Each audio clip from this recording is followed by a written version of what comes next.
बिस्मिल्लाहिर्रहमानिर्रहीम।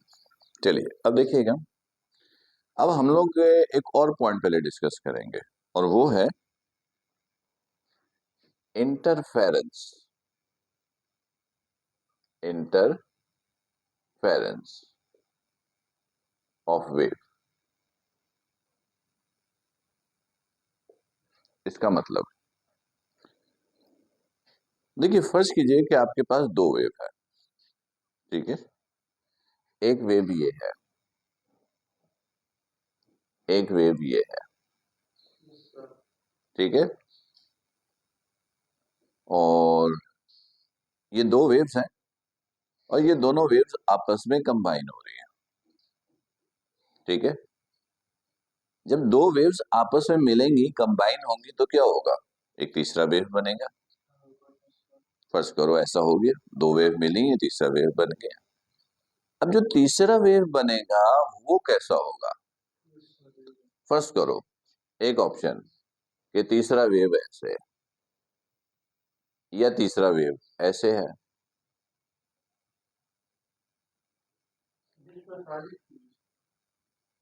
नहीं नहीं, ये दो अलग अलग ऑप्शन दिया है मैंने। ये अलग वेव है, ये अलग वेव है, दो वेव है इसलिए गैप है। ये वेव नंबर वन, ये वेव नंबर वन, ये वेव नंबर टू, ये दोनों आपस में मिली हैं, एक नया वेव बना है। तो जो नया वेव है वो या तो ऐसा हो सकता है या ऐसा हो सकता है, ठीक। अब इसको आप डिफाइन कैसे करोगे कि भाई इसका क्या मतलब है? गौर से सुनोगे। जब दो वेव मिलती हैं और तीसरा वेव बनता है, तो तीसरे वेव की एनर्जी इंडिविजुअल वेव से या तो ज्यादा होती है या कम होती है। ये दो वेव है, आपस में मिली, ये वेव बना। तो बताओ इस वेव की एनर्जी इंडिविजुअल वेव से ज्यादा है कम है? ज्यादा है। एनर्जी कैसे पता चलता है? मैंने बताया था, एनर्जी का ऐसे पता चलता है, ये एनर्जी है, एम्पलीट्यूड। तो इसकी एनर्जी ज्यादा है। और अगर तीसरी वेव ऐसी बनी तो इसका मतलब है कि इंडिविजुअल वेव से कम है। अब गौर से सुनोगे, दो वेव का मिलना, दो वेव का मिलना और तीसरी वेव का बनना, इसको कहते हैं interference of waves. When two different waves combine to each other to form a new wave, तो उसको कहेंगे इंटरफेरेंस ऑफ वेव, ठीक है। इन दो वेव का मिलना, तीसरा वेव का बनना, वो इंटरफेरेंस ऑफ वेव। अगर तीसरा वेव, उसकी एनर्जी इंडिविजुअल वेव से ज्यादा है तो उसको कहते हैं कंस्ट्रक्टिव इंटरफेरेंस। क्या कहते हैं? Constructive interference. Constructive interference. Interference constructive क्यों बोला? कंस्ट्रक्टिव निकला है कंस्ट्रक्शन से। कंस्ट्रक्शन में चीजें बड़ी हो जाती हैं, जब किसी की कंस्ट्रक्शन होती चीज बड़ी हो जाती है, तो यहाँ वेव बड़ी हो गई है। और जब टू वेव्स कंबाइन हो और तीसरी वेव की एनर्जी इंडिविजुअल वेव से कम हो जाए,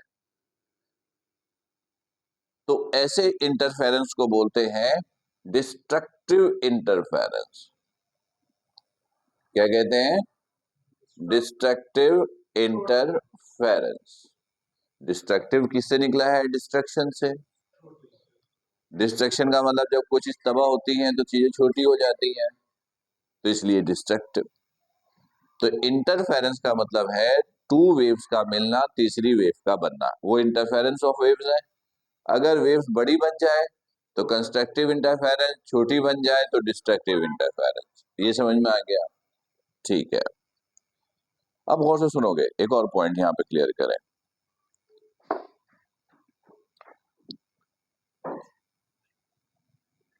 दो वेव है, ठीक है। तो इसकी अपनी इक्वेशन, इसकी अपनी इक्वेशन। तो इन दोनों में से किसी एक की इक्वेशन जो है, equation of a wave, equation of wave number 1, ये आप ले लो, y is equal to A cos, sorry, sine के एक्स माइनस ओमेगा टी। ये अभी बताया था वेव की इक्वेशन। जनरल, हाँ आप ये भी ले सकते हो, y is equal to A cos theta, sorry, A sine theta. Cos नहीं ले सकते, लेकिन वेव की कैरेक्टरिस्टिक्स की फॉर्म में अगर इक्वेशन लिखोगे तो ये फॉर्म लिखना पड़ेगा। ये सब वेव की कैरेक्टरिस्टिक्स को रिप्रेजेंट कर रहा है, सही है।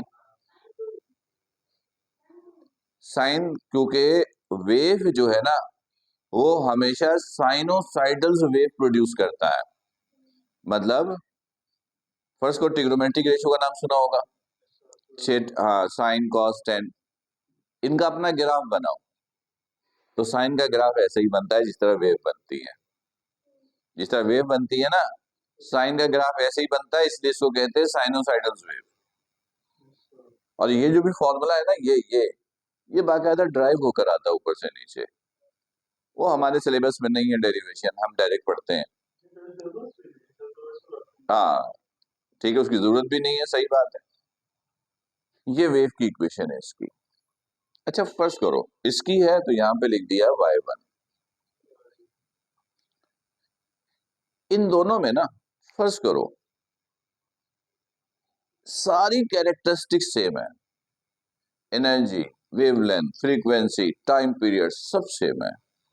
बस एक चीज का फर्क है। किस चीज का? माइनर से एंगल का, माइनर से फ्रीक्वेंसी का, माइनर सी फ्रीक्वेंसी का, बहुत छोटी। जैसे फॉर एग्जांपल मैं एक मिसाल देता हूं कि इस वक्त मैं साउंड प्रोड्यूस कर रहा हूं, तो आपको पता है इस वक्त मेरी साउंड की फ्रीक्वेंसी कितनी होगी अंदाजन? अभी मैं साउंड प्रोड्यूस कर रहा हूं, तुम लोग सुन रहे हो, इस वक्त मेरी साउंड की फ्रीक्वेंसी अप्रोक्सीमेट कितनी होगी? फ्रीक्वेंसी का यूनिट होता है हर्ट्स। हर्ट्स में बताओ, इस वक्त मेरी साउंड की फ्रीक्वेंसी कम से कम 10 से 12,000 हर्ट्स होगी।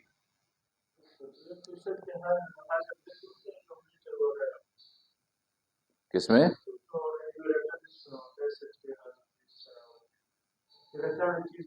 नहीं नहीं नहीं नहीं, वो तो, हाँ वो तो हार्ट बीट होती है, हार्ट बीट की फ्रीक्वेंसी होती है 72 हर्ट्स।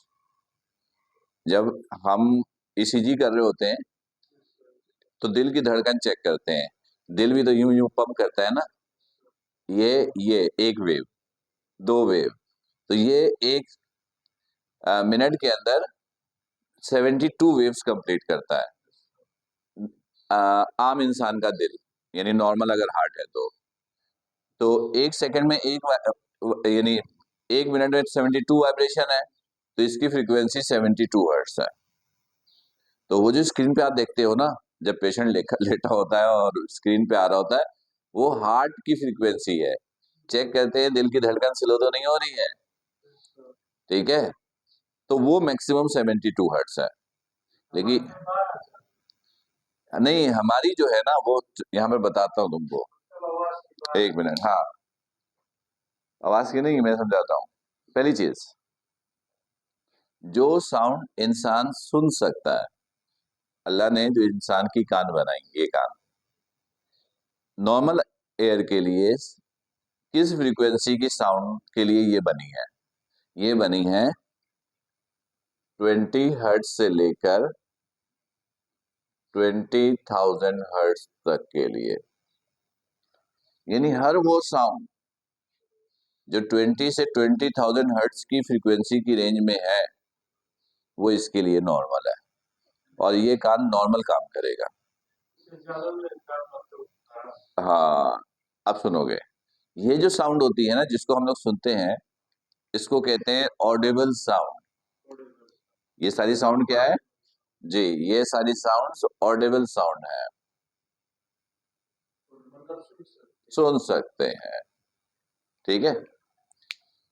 लेकिन देखो इस कमरे में एयर है ना, एयर मूव भी कर रहा है, साउंड तो प्रोड्यूस कर रहा होगा, लेकिन हम लोग नहीं सुन रहे हैं। लेकिन कभी हवा बहुत तेज चलती है तो बाकायदा उसकी आवाज भी सुनाई देती है। अभी इस कमरे में सुनाई नहीं दे रही, तो इसका मतलब इसकी फ्रीक्वेंसी 20 हर्ट्ज से कम है, 20 से कम है। अब 20 से कुछ भी कम हो सकता है, क्योंकि 20 से कम हो जाए तो ये मशीन फेल है। उनकी तो उनकी तो उनकी तो सेंस अलग है, ये इंसानी कान की बात कर रहे हैं हम लोग। हर जो मखलूक है, अल्लाह ने सबको सेंस अलग अलग दिया है। जिनको बातों का हम नहीं देख सकते वो उनको देख लेते हैं, ठीक है। कुछ चीजें ऐसी हैं हम नहीं देख सकते हैं, वो देख लेते हैं, देखते हैं, नजर आती है उनको। तो वो तो अलग मखलूक है। इंसानी कान जो है वो इस फ्रीक्वेंसी के लिए बनी है, ठीक है। 20 हर्ट्ज से लेस हो गया है तो उसको कहते हैं इंफ्रासोनिक साउंड। उसको क्या कहते हैं?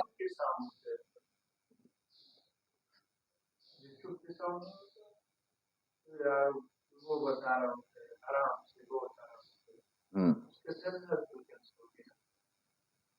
सुनाई देती है तो फिर नहीं हो सकता।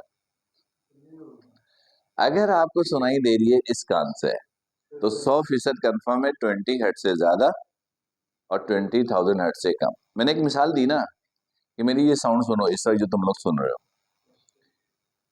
इस वक्त मेरी साउंड की फ्रीक्वेंसी एग्जैक्ट तो मैं नहीं बता सकता हूँ, लेकिन तकरीबन 10 से 12,000 हर्ट्ज होगी इस वक्त। तो सोचो कि इतनी लाउड साउंड हो तो इसकी फ्रीक्वेंसी कितनी होती है, कितनी होती है।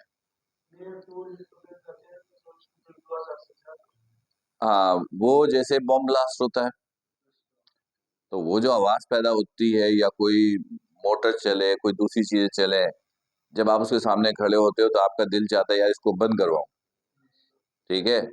इसका मतलब है कि ये मशीन डिस्टर्ब हो रहा है। इसका मतलब है फ्रीक्वेंसी 20,000 हर्ट्ज को क्रॉस कर रही है, ठीक है। और उस साउंड को कहते हैं अल्ट्रासोनिक साउंड। हाँ हाँ, वो भी कह सकते हो, लेकिन वो हाँ, वो बिल्कुल ऊपर की कैटेगरी चली जाती है। इंफ्रासोनिक साउंड आप बोलते हो जिसकी फ्रीक्वेंसी जो है वो लेस 20 हर्ट्ज हो, और अबव 20,000 हर्ट्ज हो, अबव 20,000 हर्ट्ज हो तो उसको कहते हैं अल्ट्रासोनिक साउंड। अल्ट्रासोनिक साउंड, ये जो अल्ट्रासाउंड होता है नाम सुना होगा मेडिकल की टर्मिनोलॉजी में, ये साउंड की ही एप्लीकेशन है, इसी की टेक्नोलॉजी है। खैर वो तो एक अलग फील्ड, अलग चीज है, उधर अभी नहीं आते हैं, वापस इधर आते हैं।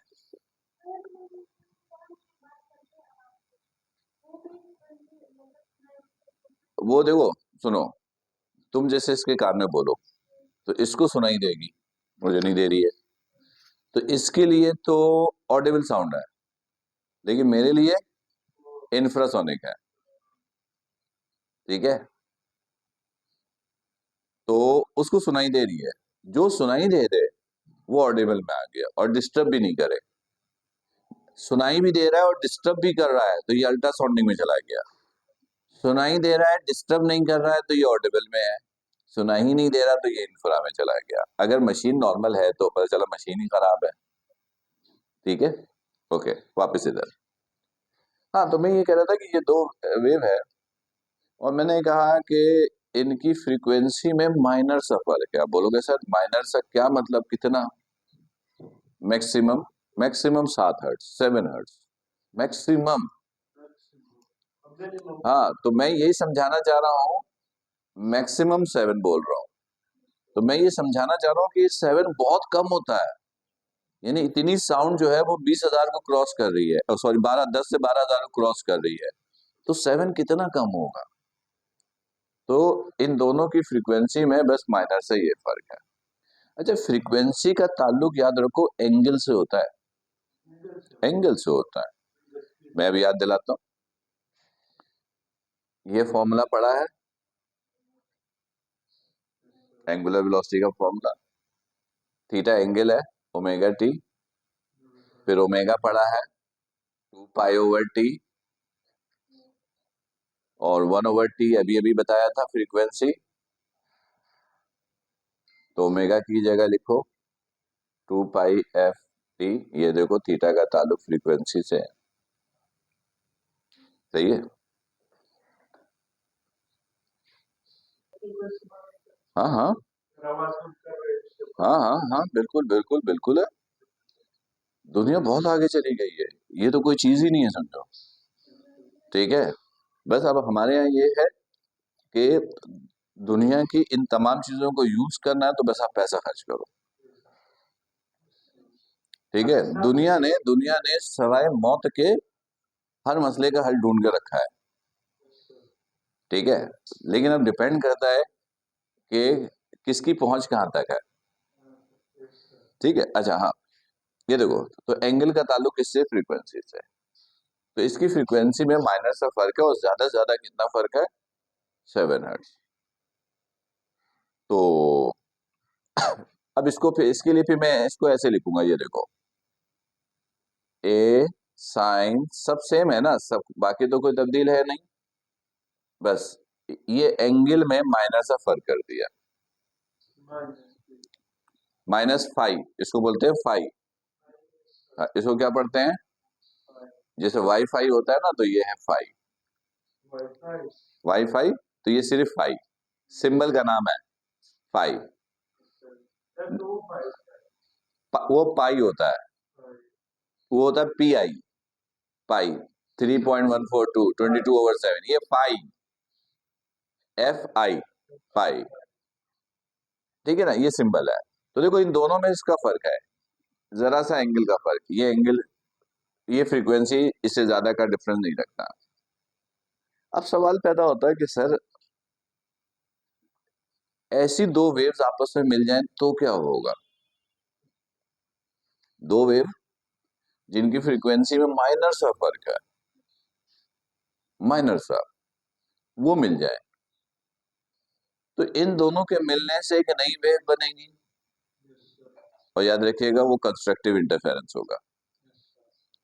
क्या होगा? डिस्ट्रक्टिव इंटरफेरेंस करने के लिए फ्रीक्वेंसी का डिफरेंस बहुत बढ़ाना पड़ेगा। फ्रीक्वेंसी का डिफरेंस जितना कम होता जाता है, इंटरफेरेंस कौन सा हो रहा होता है? कंस्ट्रक्टिव। और 7 हर्ट्ज के डिफरेंस पे तो कंफर्म है कंस्ट्रक्टिव इंटरफेरेंस है। लेकिन आप प्रैक्टिकली इसको कैसे समझोगे? कैसे समझो? जब दो वेव जिनकी फ्रीक्वेंसी में माइनर सा फर्क होता है, फर्स्ट करो ये दोनों साउंड वेव है, अज्यूम फ्रीक्वेंसी में माइनर सा फर्क है, अब इन दोनों के मिलने से जो एक नई वेव बनेगी, नई वेव कंस्ट्रक्टिव में नई वेव बनती है, वो सुनने में सबको बहुत अच्छी लगेगी, सबको पसंद आएगी वो साउंड। कोई नहीं बोलेगा मुझे ये साउंड नहीं पसंद है। भाई जैसे मेरी साउंड है ना, किसी को पसंद आ सकती है, किसी को नहीं आ सकती है। आपकी साउंड है, किसी को पसंद आ सकती है, किसी को नहीं। लेकिन टू साउंड वेव जिनकी फ्रीक्वेंसी में स्लाइड सा डिफरेंस हो, जब वो कंबाइन होंगी तो जो नई साउंड बनेगी वो सुनने में सबको अच्छी लगेगी। और वो जो नई साउंड बनती है ना, फिर उसको बोलते हैं बीट्स।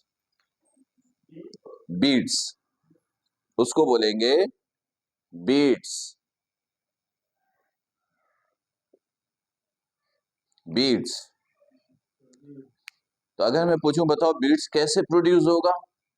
आप बोलोगे सर, टू साउंड वेव्स आपस में मिल जाए और उनकी फ्रीक्वेंसी में माइनर सा फर्क हो, तो बीट्स बनेगा। और बीट्स जब बनता है तो कंस्ट्रक्टिव इंटरफेरेंस होता है। जैसे फर्स्ट करो, मैं तिलावत कर रहा हूं, ठीक है, मेरी साउंड आपको अच्छी लग रही है, तो इसका मतलब कंफर्म है कि मेरी बीट्स अच्छी है। अब फर्ज करो हम दो लोग मिलकर तिलावत कर रहे हैं एक साथ, मैं, कोई और है, एट अ टाइम तिलावत हो रही है, बिल्कुल एक साथ। और हम दोनों की जब एक साथ बोलेंगे हम, तो हम दोनों की साउंड आपस में टकराएगी। टकराने से एक नई साउंड पैदा होगी। अगर हम दोनों की फ्रीक्वेंसी में 7 हर्ट्ज तक का डिफरेंस है तो कंफर्म है कि हम दोनों की तिलावत से यानी आवाज से जो नई आवाज पैदा होगी वो सबको अच्छी लग रही होगी। और अगर हम दोनों की साउंड की फ्रीक्वेंसी में डिफरेंस बढ़ता गया तो फिर आप बोलोगे सर आप दोनों में से कोई एक तिलावत करें, एक रोको, क्योंकि फिर वो आपको सही समझ में नहीं आ रहा। आपको ये तो हम नहीं बोलेंगे तिलावत के दौरान कि आपको डिस्टर्ब कर रहा है, ये वर्ड गलत है। आप कहोगे नहीं सर आप रुको आप पढ़ो, या आप रुको आप पढ़ो। लेकिन अगर फ्रीक्वेंसी में 7 हर्ट्ज तक का डिफरेंस है तो कंफर्म है बहुत अच्छी होंगी, क्योंकि फिर बीट्स बनता है और बीट्स सबको अच्छी लगती हैं।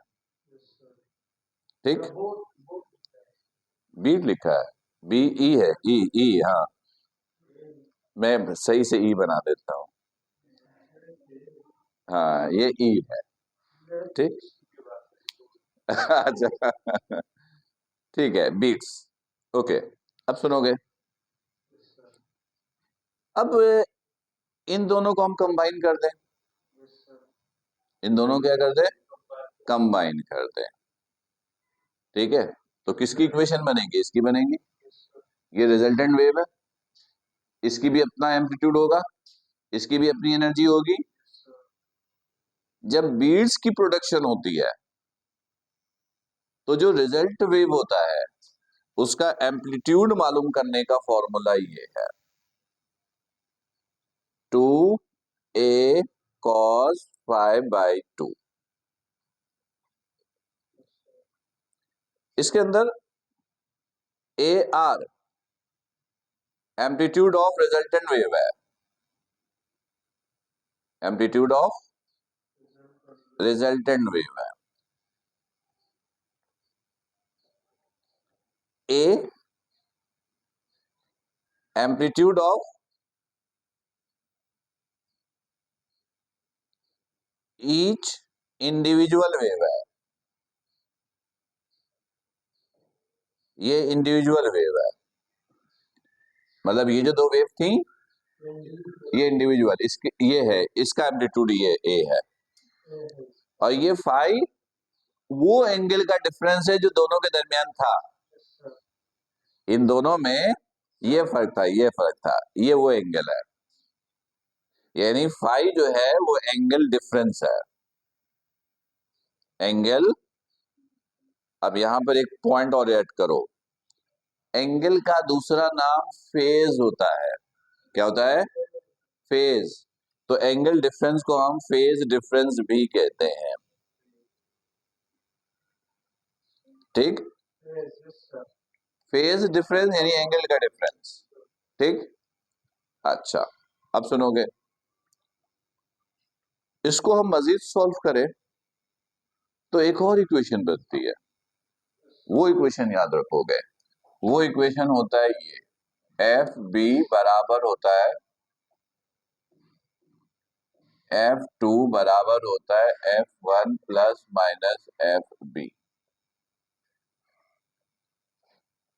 ये सुनिएगा, दो वेव थी, फ्रीक्वेंसी में माइनर सा फर्क था, दोनों के मिलने से क्या बना, बीट्स।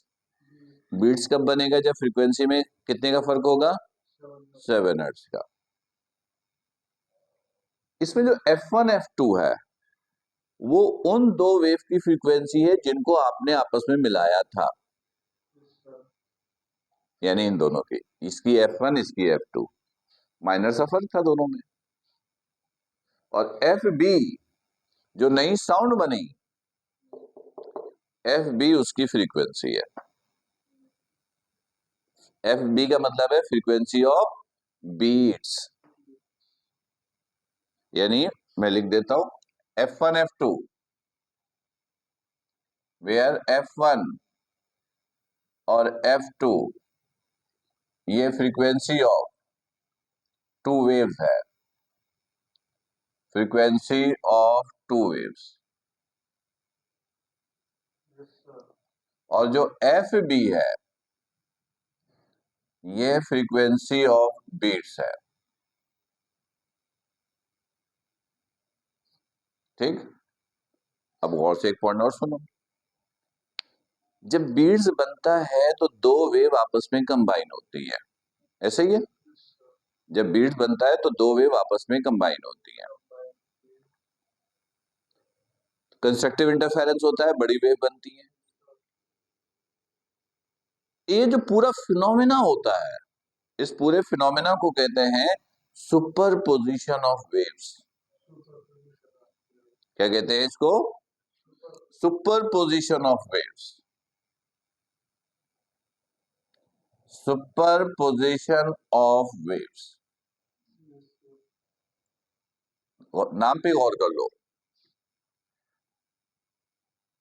सुपरपोजिशन ऑफ वेव्स यानी वेव की मदद से सुपरपोजिशन, बड़ी पोजीशन रखने वाली वेव्स का बनना। यानी बीड्स की प्रोडक्शंस के दौरान, बीड्स प्रोडक्शंस के दौरान कौन सी वेव बनती है? सुपर पोजिशन ऑफ वेव बनती हैं, हाई पोजिशन वेव बनती हैं, बड़ी वेव बनती हैं। राइट, यहां तक क्लियर? अच्छा जी।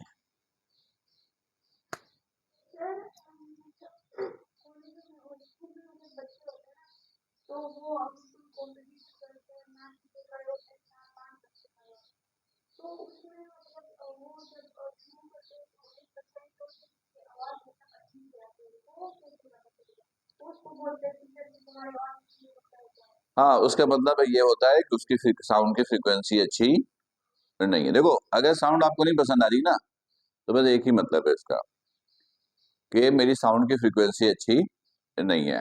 मैं समझाता हूं, ताकि इधर देखिएगा, इधर इधर। अब एग्जाम में ना इससे रिलेटेड एक दो एमसीक्यू आ सकते हैं।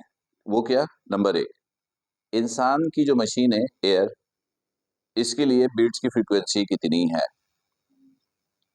For human body? For human body sound की फ्रीक्वेंसी यानी बीट्स की फ्रीक्वेंसी होती है 7 हर्ट्ज। ठीक, फिर एक एमसीक्यू आता है ऐसे कि हम कहेंगे कि दो वेव है, एक की फ्रीक्वेंसी है 30 हर्ट्ज, एक की फ्रीक्वेंसी है 32 हर्ट्ज। बीट्स की फ्रीक्वेंसी बता दो। किसकी फ्रीक्वेंसी बता दो? बीट्स की। बीट्स की फ्रीक्वेंसी कैसे निकलेगी? जो दो फ्रीक्वेंसी गिवन है इनके डिफरेंस को बोलते हैं 2 हर्ट्ज। और बड़े में से छोटे को माइनस करोगे। किसको माइनस करोगे? बड़े में से छोटे को, नॉट फाइनल में से इनिशियल। बड़े में से छोटा, ये भी बड़ा हो सकता है, ये छोटा हो सकता है। बड़े में से छोटे यानी बीट्स की फ्रीक्वेंसी 2 हर्ट्ज। इसी तरह एक तीसरा ऑप्शन हो सकता है कि हम बीट्स की फ्रीक्वेंसी दे दें 4 हर्ट्ज और एक साउंड की फ्रीक्वेंसी दे दें 60 हर्ट्ज, और F2 की दो पॉसिबल वैल्यूज पूछ ले, 2 पॉसिबल वैल्यूज पूछ ले। ये बीट्स की फ्रीक्वेंसी है। बीट्स की फ्रीक्वेंसी दे दें और दो साउंड जिनकी मदद से बीट्स बना उसमें से किसी की फ्रीक्वेंसी दे दें, और मैं कहूंगा दूसरे साउंड की दो पॉसिबल वैल्यूज बताओ। तो वो कैसे बताओगे? तो उसके लिए फिर ये फॉर्मूला यूज करेंगे, एक दफा प्लस और एक मर्तबा माइनस। तो F1 is 60, this is 64 hertz, और ये 60 माइनस 4 56 हर्ट्ज। सही, इस तरीके से फाइंड आउट करेंगे। यहां तक क्लियर? फिलहाल तो यहीं तक रोकते हैं, ठीक है। अगले सेगमेंट में पहले जितना टॉपिक हमने पढ़ लिया पहले इनके एमसीक्यूज करेंगे, क्योंकि आपके एग्जाम्स में इस टॉपिक के एमसीक्यूज अक्सर आते हैं। ठीक है, तो हम जितना कुछ पढ़ लिया, अभी ये थ्योरी भी बाकी है। अभी जितना कुछ पढ़ लिया है पहले इसके एमसीक्यूज डिस्कस करेंगे अगले लेक्चर में, और वर्क एनर्जी की टॉपिक के एंड में 10 मिनट का टेस्ट भी होगा। 10 मिनट का, ज्यादा नहीं। ठीक है, वर्क एनर्जी वाले टॉपिक का। ठीक, कल कैसे, जुमरात के दिन इसको बंद करो।